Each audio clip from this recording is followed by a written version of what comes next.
Welcome back, and today we're going to state and prove the triangle inequality and the reverse triangle inequality. So let's start off with the statement. Well, the statement says that for every a and b in the reals,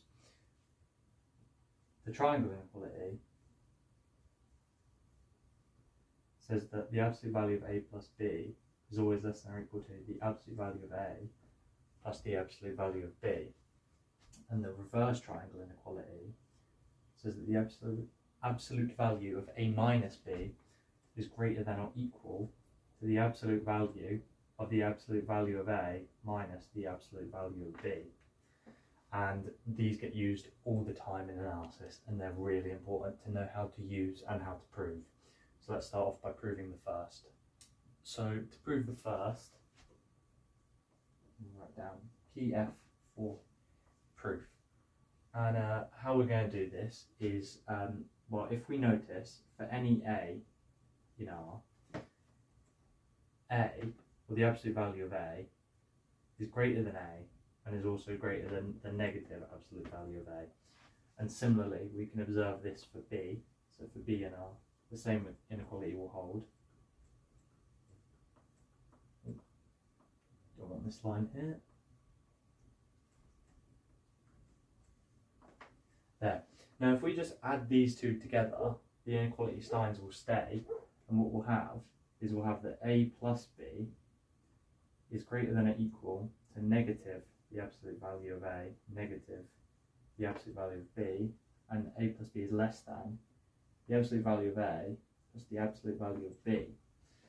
And what this tells us, just by looking at it, is we can see the absolute value of a plus b is in fact less than the absolute value of a plus the absolute value of b. And now we can draw our square box. We're done. And that was a nice, quick, simple proof for the triangle inequality. As for the reverse triangle inequality, we're going to have to get a little bit more crafty. And what we're going to do is we're going to use the triangle inequality, and we're going to use a trick of sort of adding 0.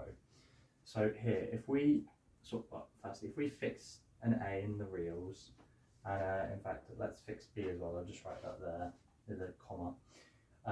The absolute value of a, well, that is the same as the absolute value of a minus b but plus b.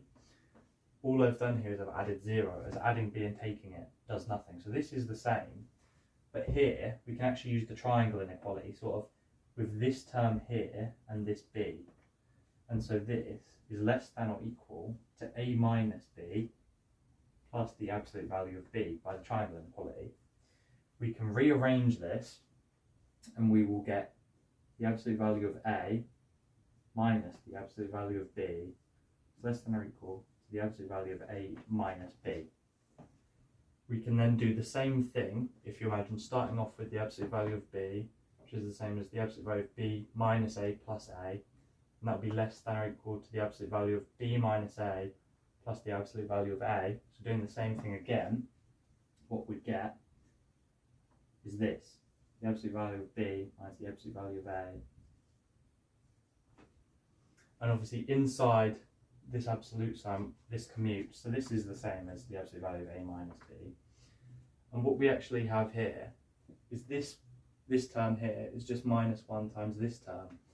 And actually what this will give us is that the absolute value of the absolute value of a minus the absolute value of b is less than or equal to the absolute value of a minus b.